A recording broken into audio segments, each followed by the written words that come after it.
Hello friends, आज का अपना टॉपिक है ऑस्मोसिस, परासरण। लेकिन उससे पहले अपन कुछ छोटी छोटी टर्मिनोलॉजी को स्टडी करेंगे। सर्वप्रथम है semi permeable membrane, SPM। Hindi में इसको बोलेंगे अपने अर्ध पारगम्य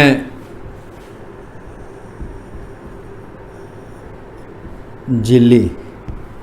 जैसे कि नाम से स्पष्ट है, सेमी या अर्ध पारगम्य। सेमी परमेबल, सेमी का मतलब कुछ एक को, परमेबल का मतलब अपने में से पास होने की परमिशन दे सके। तो ऐसी मेम्ब्रेन जिसमें से केवल सॉल्वेंट के मॉलिक्यूल्स, ओनली सॉल्वेंट, सॉल्वेंट का मतलब विलायक,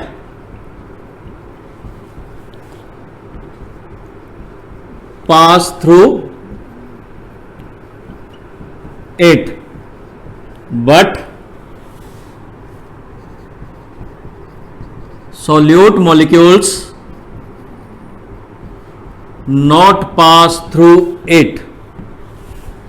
कि ऐसी मेम्ब्रेन जिसमें से केवल विलायक के अणु तो पास हो सकते हैं, गुजर सकते हैं, बट उसमें से विलेय के मॉलिक्यूल पास नहीं हो सकते, वो क्या कहलाती है?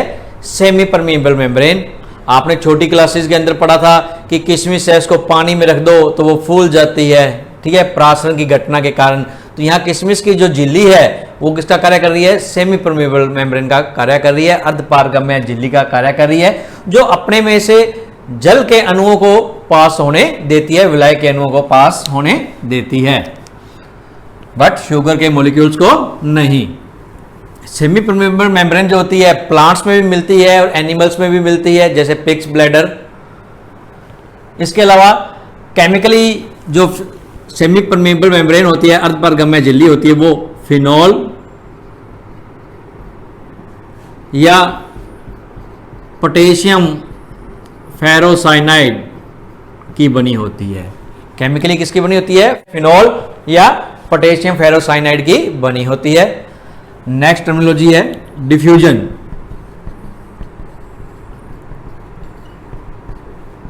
हिंदी में इसको बोलते हैं विसरण। विसरण या डिफ्यूजन एक ऐसा प्रोसेस होता है जिसके थ्रू कोई भी सब्सटेंस है वो अपने हायर कंसंट्रेशन रीजन से लोअर कंसंट्रेशन रीजन की ओर फ्लो करता है। एक ऐसा प्रोसेस जिसके द्वारा कोई भी पदार्थ के जो अणु होते हैं वो अपनी उच्च सांद्रता से कम सांद्रता की ओर गमन करते हैं, हायर कंसंट्रेशन से लोअर कंसंट्रेशन की ओर। पदार्थ के जो कण होते हैं, पदार्थ के जो अणु होते हैं, वो अपनी उच्च सांद्रता से निम्न सांद्रता की ओर गति करते हैं। तो इसको क्या बोलते हो? विसरण को बोलते हैं। याद रखने के लिए कि विसरण के अंदर सोल्यूट एंड सॉल्वेंट दोनों ही फ्लो करेंगे, दोनों का ही गमन होगा, विलेय के अणुओं का भी और विलायक के अणुओं का भी। ऑस्मोसिस, परासरण। परासरण क्या होता है? जब इसके अंदर ओनली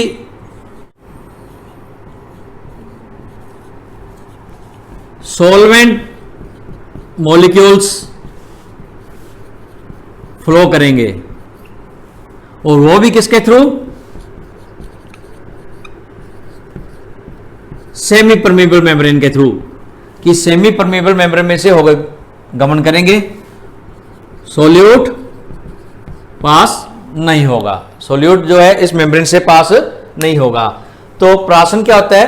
परासरण भी एक ऐसा ही फिनोमिना होता है जिसके अंदर सॉल्वेंट के मॉलिक्यूल्स केवल सॉल्वेंट के मॉलिक्यूल्स गति करेंगे, विलेय के मॉलिक्यूल्स गति नहीं करेंगे। और सॉल्वेंट के मॉलिक्यूल किसमें से होकर गति करेंगे? सेमी परमेबल मेम्ब्रेन, अर्धपारगम्य झिल्ली में से होकर। तो अर्धपारगम्य झिल्ली में से होकर विलायक के, सॉल्वेंट के अणुओं का अपनी उच्च सांद्रता से कम सांद्रता की ओर गति करना क्या कहलाता है? आपका प्रासरण। तो प्रासरण के अंदर इन ऑस्मोसिस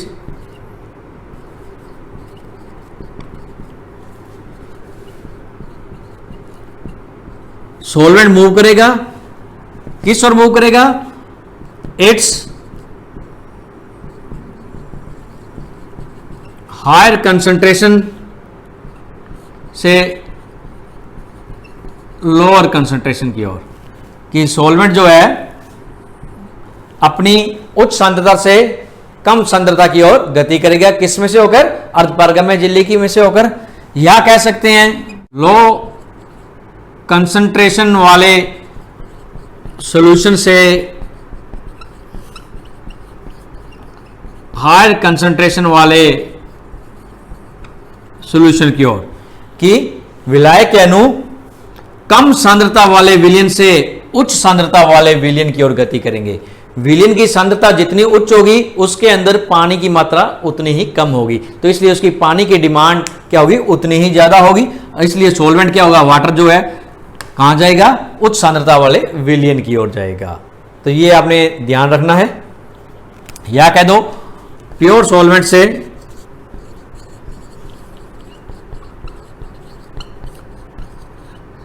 सॉल्यूशन की ओर जाएगा। सॉल्वेंट जो है प्योर सॉल्वेंट से सॉल्यूशन की ओर गमन करेगा।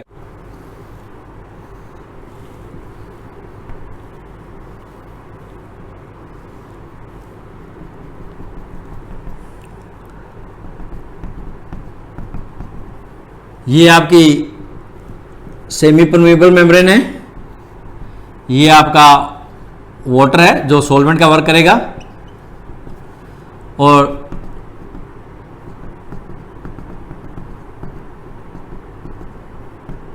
यहां पर आपने ग्लूकोज सॉल्यूशन फिल किया हुआ है। तो क्या होगा? इधर तो है ग्लूकोज का जलीय विलयन और इधर क्या है? वाटर। तो ग्लूकोज के जलीय विलयन की सांद्रता क्या है? ज्यादा है, इधर प्योर वाटर है, तो वाटर की अपने यहां पे सांद्रता क्या है? कंसंट्रेशन क्या है? ज्यादा है, और ग्लूकोज सॉल्यूशन के अंदर वाटर की कंसंट्रेशन क्या होगी? कंपैरेटिवली टू कम होगी, इसलिए वाटर मॉलिक्यूल इस ओर गति करेंगे। और क्या हो जाएगा?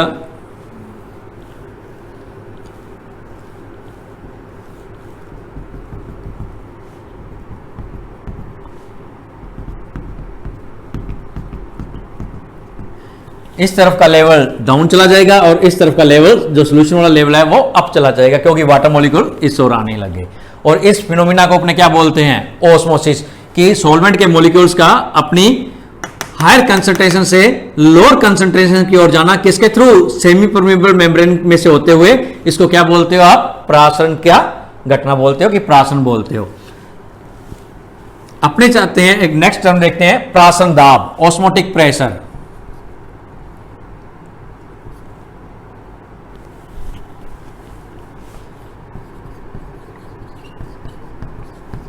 ऑस्मोटिक प्रेशर, जिसको अपने पाई से डिनोट करेंगे। ऑस्मोटिक प्रेशर, प्रासरण दाब। अपने चाहते हैं कि जो वाटर मॉलिक्यूल्स जो इस तरफ आ रहे हैं वो इस तरफ ना आए, तो अपने क्या करना पड़ेगा? इसके ऊपर इस साइड में, सॉल्यूशन वाली साइड में क्या करने? प्रेशर को अप्लाई करना पड़ेगा। और इस प्रेशर का वो वैल्यू, इस प्रेशर का वह मान जिसके कारण क्या हो? सॉलिड मॉलिक्यूल इस तरफ ना आ सके, और उस वैल्यू को ही क्या बोलोगे आप? Osmotic pressure. तो ऑस्मोटिक प्रेशर क्या होता है? वह प्रेशर अप्लाइड, वह बाह्य प्रयुक्त दाब, वह अप्लाइड फोर्स जो कि ऑस्मोसिस के फिनोमिना को, प्रासरण की परिघटना को रोक देता है, वो क्या कहलाता है? आपका ऑस्मोटिक प्रेशर। तो that mean at when pi equal to P, then no osmosis.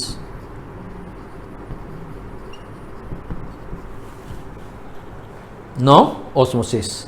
एक होता है रिवर्स ऑस्मोसिस, व्युत्क्रम प्राशन। व्युत्क्रम प्राशन क्या होता है? उस समय जब ये अप्लाइड फोर्स की वैल्यू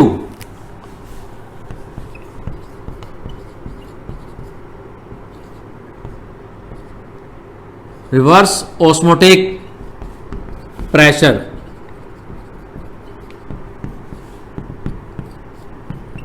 जब ये अप्लाइड फोर्स बाह्य प्रयुक्त दाब का मान क्या हो, प्राशन दाब की तुलना में भी ज्यादा हो जाता है, उस समय क्या होता है कि सॉल्यूशन से वाटर या सॉल्वेंट मॉलिक्यूल प्योर सॉल्वेंट की ओर चलना स्टार्ट कर देते हैं, उल्टा काम होने लग जाएगा। तो इस परिघटना क्या बोलते हो, व्युत्क्रम प्राशन की परिघटना बोलते हैं। अब अपने देख रहे हैं ऑस्मोसिस, प्राशन तथा डिफ्यूजन विसरण में अंतर। Osmosis, first point, it takes place through SPM. SPM का मतलब है सेमी परमीबल मेम्ब्रेन, कि प्राशन की जो घटना होती है वह अर्धपारगम्य झिल्ली में से होकर होती है। While for diffusion no SPM is needed.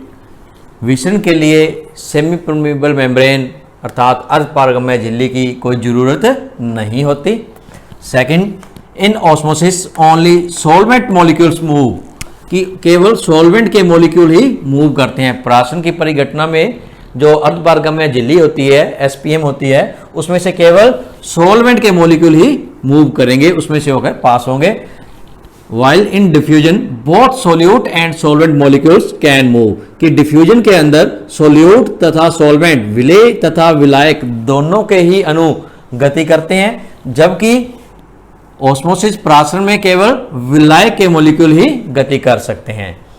Third difference है, in osmosis solvent molecule move from low concentrated solution to higher concentrated solution, कि प्राशन के दौरान जो विलायक के अणु होते हैं वह कम सांद्रता वाले विलयन से अधिक सांद्रता वाले विलयन की ओर गति करते हैं। While in diffusion the molecules move from its higher concentration to its lower concentration, जबकि विसरण के अंदर मॉलिक्यूल्स अपनी उच्च सांद्रता से कम सांद्रता की ओर गति करते हैं, चाहे मॉलिक्यूल सोल्यूट के हों अर्थात विलेय के हों, चाहे सॉल्वेंट के अर्थात विलायक के हों। जो विसरण होता है उसके अंदर मॉलिक्यूल्स जो होते हैं अपनी उच्च सांद्रता से कम सांद्रता की ओर गति करते हैं। Number 4, osmosis is limited to solution only. Osmosis केवल विलीनों तक ही सीमित है, गैसेज में ऑस्मोसिस नहीं पाया जाता, जबकि डिफ्यूजन गैसेज के साथ साथ विलीनों में भी पाया जाता है, लिक्विड में भी पाया जाता है। ऑस्मोसिस को स्टॉप किया जा सकता है, रोका जा सकता है या रिवर्स व्युत्क्रमित किया जा सकता है, जबकि विसरण को स्टॉप या रिवर्स नहीं किया जा सकता, रोका नहीं जा सकता, ना ही इसको व्युत्क्रमित किया जा सकता है। नेक्स्ट टॉपिक है अपना रूल्स ऑफ ऑस्मोटिक प्रेशर, प्रासरण दाब के नियम, कि प्रासरण दाब के क्या नियम है। इसके अंदर अपने दो नियम पढ़ेंगे, want of Boyle's law, want of temperature law. तो वॉन्ट ऑफ नामक साइंटिस्ट ने गैसेज रूल को, गैसों के नियम को डाइल्यूट सॉल्यूशन के ऊपर अप्लाई किया और ये ऑस्मोटिक प्रेशर के लॉ दिए दो। पहला है want of Boyle's law, second है वॉन्ट ऑफ टेम्परेचर लॉ। तो सर्वप्रथम वॉन्ट ऑफ बॉयल्स लॉ, तो एट ए कांस्टेंट टेम्परेचर, एक नियत ताप पर किसी भी सॉल्यूशन का, किसी भी विलयन का ऑस्मोटिक प्रेशर उस विलयन की सांद्रता अर्थात कंसंट्रेशन के डायरेक्टली प्रोपोर्शनल होता है। At a constant temperature the osmotic pressure of a solution is directly proportional to the concentration of its, कि नियत ताप पर किसी भी विलयन का प्रासरण दाब उस विलयन की सांद्रता के सीधा अनुपाती होता है। Second rule, want Hoff temperature law, Van't Hoff ताप नियम, एट ए पर्टिकुलर कंसंट्रेशन, नियत सांद्रता वाले किसी विलयन के लिए बात करेंगे। At a particular concentration the osmotic pressure of a solution is directly proportional to the temperature of solution, कि नियत सांद्रता वाले किसी भी विलयन का प्रासरण दाब उस विलयन के परम ताप के सीधा अनुपाती होता है, परम ताप के समानुपाती होता है। यहां T क्या है, एब्सोल्यूट टेम्परेचर, परम ताप, जिसकी वैल्यू आपने किस में रखनी होती है, केल्विन में, अर्थात टेम्परेचर यदि डिग्री सेंटीग्रेड में दिया है तो आपने उसके अंदर 273 को ऐड करना है और केल्विन में कन्वर्ट करना है। ये C क्या है यहां पे, सांद्रता, कंसंट्रेशन,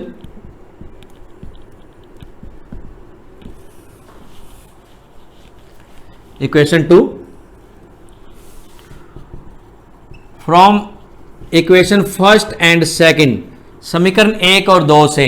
समीकरण 1 में क्या है, पाई प्रोपोर्शनल टू C की प्राशन दाब जो है विलयन की सांद्रता के समानुपाती है। सेकंड में क्या है, प्राशन दाब विलयन के परम ताप के समानुपाती है। तो इन दोनों से क्या बन जाएगा, पाई प्रोपोर्शनल टू सी टी। तो प्रोपोर्शनल का साइन को हटाएंगे तो क्या लग जाएगा, एक कांस्टेंट लग जाएगा आर, गैस कांस्टेंट, गैस नियतांक। तो यहां से pi is equal to C R T, ये आपके पास इक्वेशन प्राप्त हो गई है। सी क्या है, सांद्रता, और ये किस में रखनी होती है आपने, मोलैरिटी के रूप में। जो सांद्रता जो आपने लेनी है वो किस रूप में लेनी है, मोलैरिटी के रूप में। और मोलैरिटी क्या होती है, एकांक आयतन में घुले हुए विलयन, एकांक आयतन में घुले हुए मोलों की संख्या ही क्या कहलाती है, उस विलयन की मोलरता कहलाती है। तो सी को अपने क्या लिख सकते हैं, N/V/RT। यहां N क्या है, number of moles of solute, विलय के मोलों की संख्या। V क्या है, volume of solution. R gas constant, और T क्या है, टेम्परेचर। किसी भी विलयन के लिए वॉल्यूम भी एक कांस्टेंट है, आर भी कांस्टेंट वैल्यू होती है, और जो भी अपने एक्सपेरिमेंट करेंगे वो एक फिक्स टेम्परेचर पे करते हैं, तो दैट मीन टी भी कांस्टेंट है। तो दैट मीन पाई डिपेंड कर रहा है किसके ऊपर कर रहा है, एन के ऊपर डिपेंड कर रहा है। पाई किसके ऊपर डिपेंड कर रहा है, number of moles of solute. और जो property number of moles of solute विलय के मोलों की संख्या के ऊपर निर्भर करती है वो क्या कहलाती है, कोलिगेटिव प्रॉपर्टी, अनुसंख्यक गुणधर्म। इसलिए पाई क्या है, एक कोलिगेटिव प्रॉपर्टी होती है। पाई इजिकल टू N/V/RT से अपने N क्या है, नंबर ऑफ मोल्स, और नंबर ऑफ मोल्स कैसे कैलकुलेट करते हो आप, pi is equal to number of moles को क्या लिखते हो कि सॉल्यूट की विलय की गिवन अमाउंट WB अपॉन में molar mass of solute MB upon में VRT। यहां से pi is equal to WB RT MB upon और V, ये बटे में आ जाएगा आपकी। यहां से यदि आपको मोलर मास निकालना हो सॉल्यूट का तो MB बराबर WB RT अपॉन में पाई V। तो इस फॉर्मूले की सहायता से अपने विलय का मोलर मास भी ज्ञात कर सकते हैं। एक बार फिर ऑस्मोटिक प्रेशर के रूल्स। पहला रूल है वोल्ट्स लॉ कि किसी नियत ताप पर विलयन का प्राशन दाब उस विलयन की सांद्रता के समानुपाती होता है। At a constant temperature the osmotic pressure of a solution is directly proportional to its concentration. Second rule है Van't Hoff temperature law, Van't Hoff ताप नियम। At a particular concentration the osmotic pressure of a solution is directly proportional to temperature of solution. कि नियत सांद्रता पर किसी विलयन का प्राशन दाब उस विलयन के परम ताप के समानुपाती होता है। टेम्परेचर यहां एब्सोल्यूट टेम्परेचर लेना है आपने, अर्थात डिग्री सेंटीग्रेड में दे रखा है तो उसके अंदर 273 को ऐड करके केल्विन में आपने बदल लेना है। दोनों इक्वेशनों को अगर कंबाइन करेंगे तो pi proportional to C T, proportional का साइन हटाएंगे तो एक कांस्टेंट आर लग जाएगा, तो pi equal to C R T. R यहां पे क्या है, gas constant, T temperature, C concentration. और कंसंट्रेशन कैसे लेनी होती है, किसमें लेनी होती है, मोलैरिटी के रूप में लेनी होती है। और मोलैरिटी क्या आती है, number of moles in A solution, कि विलयन के दिए गए आयतन में घुले हुए मोलों की संख्या। तो सी की जगह में क्या पुट कर देंगे, N अपॉन में V और RT।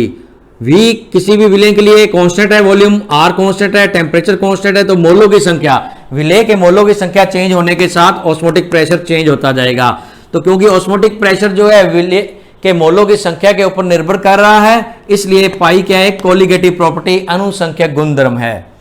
तो पाई इजिकल टू एन अपॉन में वी आर टी से एन जो नंबर ऑफ मोल्स है वो कैसे कैलकुलेट किए जाते हैं कि आपका जो विलेय है उसके गिवन मास के अंदर उसके मोलर मास का भाग दे दिया जाए तो आपके क्या बन जाते हैं, नंबर ऑफ मोल्स। तो एन को अपने रिप्लेस कर देते हैं डब्ल्यू बी अपॉन में एम बी से, और बाकी एस एच आर टी अपॉन वी वैसे ही आ रहा है। फिर यहां से pi is equal to W B R T upon में M B V, M B calculate करना हो मोलर मास ऑफ सोल्यूट तो एम बी इधर आ जाएगा और ऑस्मोटिक प्रेशर यहां नीचे आ जाएगा। तो इस फॉर्मूले की सहायता से अपने किसी भी विलयन के अंदर उपस्थित विलेय के मोलर मास को ज्ञात कर सकते हैं, बशर्ते आपके ये वैल्यूज का पता हो अपने को। इसी के साथ ऑस्मोटिक प्रेशर के नियम कंप्लीट हुए। अब इसके ऊपर अपने न्यूमेरिकल चेक करेंगे। ऑस्मोटिक प्रेशर के ऊपर बेस्ड अपना फर्स्ट न्यूमेरिकल है, calculate the osmotic pressure of 3% urea solution at 0 degree centigrade, कि 0 डिग्री सेंटीग्रेड ताप पर 3% यूरिया विलयन की ऑस्मोटिक प्रेशर को ज्ञात करो। कि 0 डिग्री सेंटीग्रेड ताप पर कोई 3% यूरिया का विलयन दिया गया है, उस 3% यूरिया विलयन का प्राशन दाब क्या होगा, ये अपने कैलकुलेट करना है। तो अपने जानते हैं pi is equal to C R T, pi equal to C R T, यहाँ से pi equal to N upon में वी आर टी, और यहाँ से pi equal to N number of mole को कैसे लिख सकते हैं, डब्ल्यू यूरिया, यूरिया का गिवन अमाउंट अपॉन में molar mass of urea into R T और अपॉन में वी। तो यहाँ से pi equal to given mass of urea into R T upon में molar mass of urea into volume. अब बात करते हैं आपको गिवन जो है 3% यूरिया सॉल्यूशन, इसका मीनिंग क्या हुआ? इसका मीनिंग हुआ कि 3 ग्राम यूरिया 100 ml सॉल्यूशन में डिजोल्व है, कि 3 ग्राम यूरिया 100 ml विलयन में घुली हुई है। तो ये तो आपका क्या आ गया, WB, और ये आपका क्या आ गया, वॉल्यूम, विलयन का वॉल्यूम। तो वैल्यू पुट कर दें, इसकी जगह 3 इंटू अपॉन में molar mass of urea, urea का मोलर मास निकालें तो यूरिया का फार्मूला क्या होता है, NH2CO NH2, और मोलर मास निकालें तो 2 नाइट्रोजन एटम, तो 14 प्लस 4 हाइड्रोजन एटम, तो 4 plus 1 carbon atom, 12 plus 1 oxygen atom, इसका मास कितना होता है 16। तो 6 2 8 4 12 4 16, सॉरी नाइट्रोजन एटम 2 हैं तो 28, 14 एक एटम का होता है 28। तो 8 4 12, 12 और 2 14 और 6 20, 2 3 4 और 2 6, तो कितना आ गया 60 ग्राम पर मोल। आर की वैल्यू क्या होती है, जब अपने प्रेशर निकालना है तो प्रेशर की यूनिट क्या लेते हो ज़्यादातर, वायुमंडल।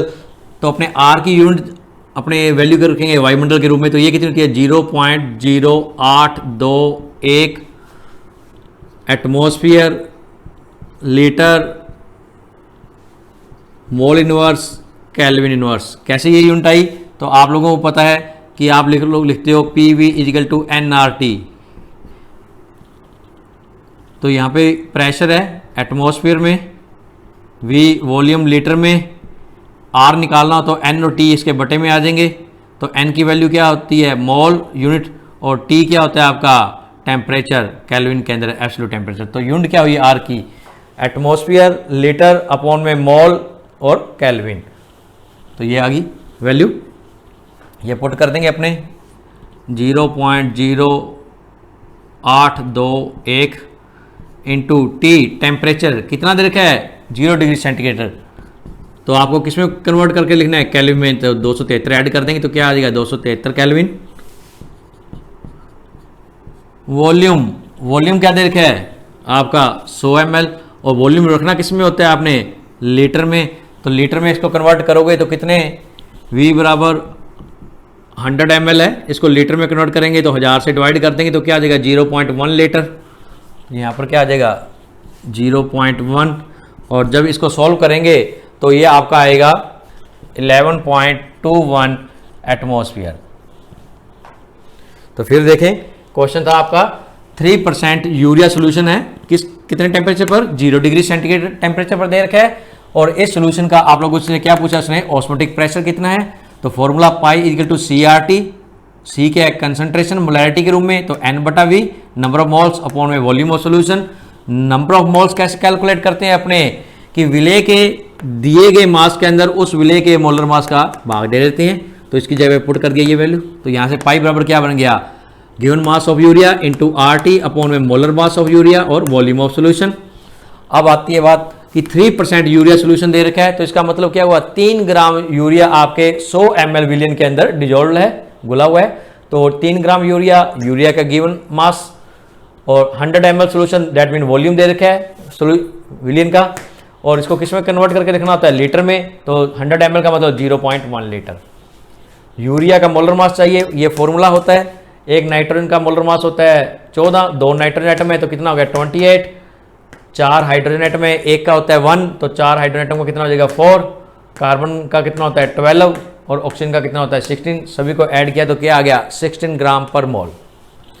और R की वैल्यू क्योंकि अपने जो आंसर निकालना है ऑस्मोटिक प्रेशर उसकी यूनिट क्या होती है एटमॉस्फेयर, तो इसलिए R की अपने वो वैल्यू लेंगे जिसके अंदर यूनिट क्या होगी atmosphere litre mole inverse kelvin inverse.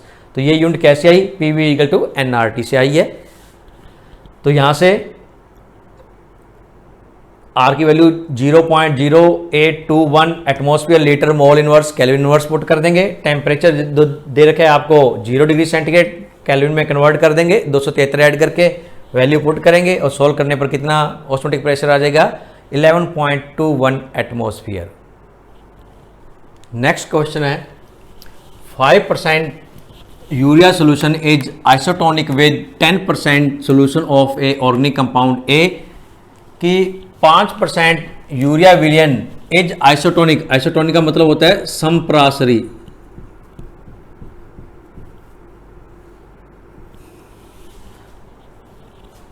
संप्रासरीय किसके साथ 10% solution of A organic compound ए। कोई आपके पास दो सोल्यूशन है, एक ऑर्गेनिक कंपाउंड ए का सोल्यूशन है 10% लिया गया ये, और एक 5% यूरिया सोल्यूशन है, दोनों ही सोल्यूशन का ऑस्मोटिक प्रेशर क्या है बराबर है, इसलिए इसको क्या बोला जाता है आइसोटोनिक। दोनों ही सोल्यूशन यूरिया सोल्यूशन और ऑर्गेनिक कंपाउंड ए का जो 10% सोल्यूशन ले रखा है इन दोनों का ऑस्मोटिक प्रेशर क्या है इक्वल है, इसलिए इनको क्या बोलते हैं आइसोटोनिक सोल्यूशन। तो आपको कैलकुलेट क्या करना है molar mass of compound A का मोलर मास ज्ञात करना है। तो सर्वप्रथम अपने कुछ 3 टर्मोलॉजी थी वो रह गई थी, उसको स्टडी करते हैं। आइसोटोनिक, मान लिया कोई सॉल्यूशन ए है और एक है सॉल्यूशन बी, यदि सॉल्यूशन ए का ऑस्मोटिक प्रेशर सॉल्यूशन बी के ऑस्मोटिक प्रेशर के इक्वल है तो इसका मतलब क्या है ये दोनों सॉल्यूशन कैसे हैं आइसोटोनिक है, दोनों सॉल्यूशन क्या है आइसोटोनिक है। यदि pi A not equal to pi B, यदि दोनों के सॉल्यूशन ए और सॉल्यूशन बी का प्राशन दाब बराबर नहीं है, इनमें से पाई ए ग्रेटर देन पाई बी, ए का प्राशन दाब बी के प्राशन दाब से ज्यादा है तो इसको बोलते हैं हाइपरटोनिक सॉल्यूशन, हाइपरटोनिक सॉल्यूशन, और इसको बोलोगे आप हाइपोटोनिक सॉल्यूशन।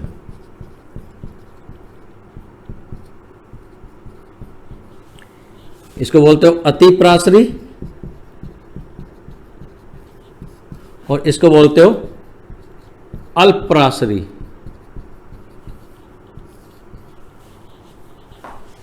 फिर देखो 3 टर्म्स हैं आइसोटोनिक बोलते हो समपराश्रयी।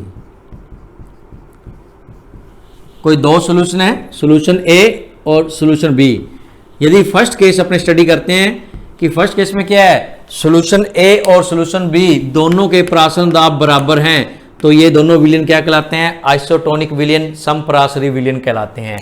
सेकंड केस के अंदर अपने देखते हैं कि जब इनके प्राशन दाब की वैल्यू इक्वल ना हो, माना सपोज करते हैं अपने पाई ए कि ए विलयन का प्राशन दाब क्या है, ज्यादा है, ग्रेटर देन है किससे, पाई बी से, बी के प्राशन दाब से, तो ए कैसा सोल्यूशन कहलाएगा आपका, हाइपरटोनिक सोल्यूशन, अति प्राश्रयी विलयन कहलाएगा। और जो बी का विलयन है वो क्या कहलाएगा, हाइपोटोनिक अल्प प्राश्रयी विलयन कहलाएगा। अब अपने न्यूमेरिकल के ऊपर चलते हैं।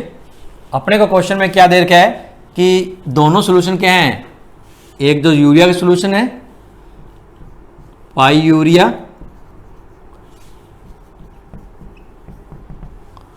और एक है आपका ऑर्गेनिक कंपाउंड ए, उसका सोल्यूशन, तो उसको लिख दिया मैंने पाई ए से।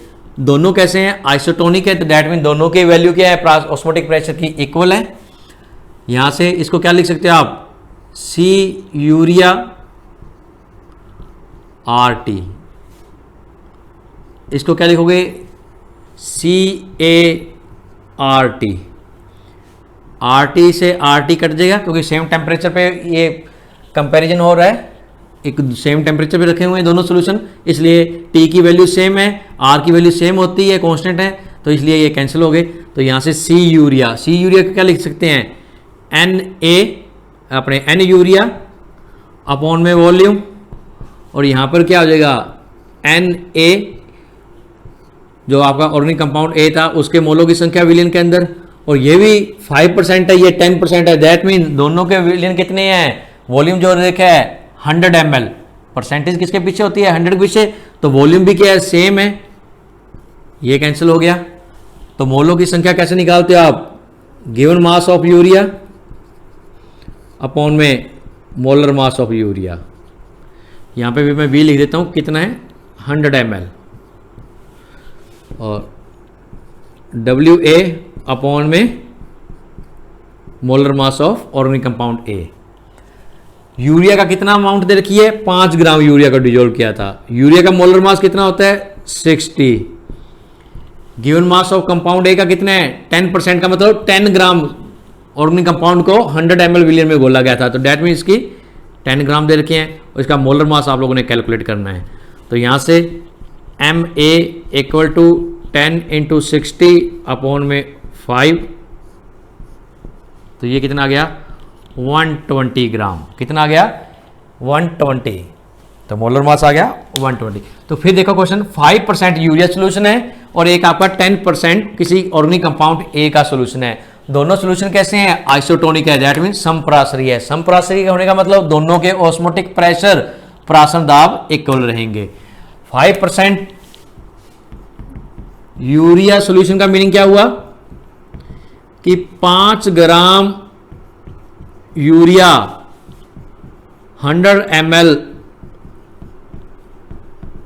सॉल्यूशन में प्रेजेंट है, और 10% ऑर्गेनिक कंपाउंड ए का सॉल्यूशन का मतलब क्या हुआ, 10 ग्राम कंपाउंड ए 100 ml सॉल्यूशन में उपस्थित है।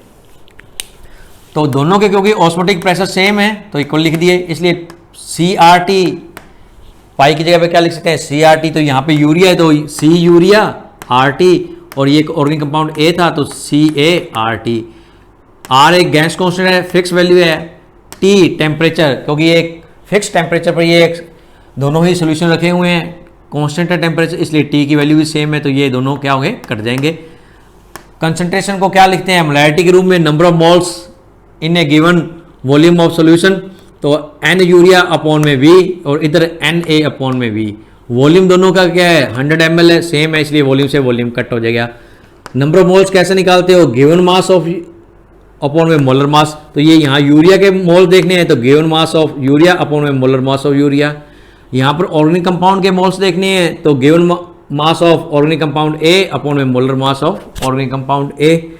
वैल्यू पुट कर दो, यूरिया का गिवन मास कितना है 5 ग्राम, और यूरिया का मोलर मास कितना होता है 60, और ऑर्गेनिक कंपाउंड ए का गिवन मास कितना है 10 ग्राम, और मोलर मास निकालना है, तो ये क्या आ गया 120 ग्राम पर मोल।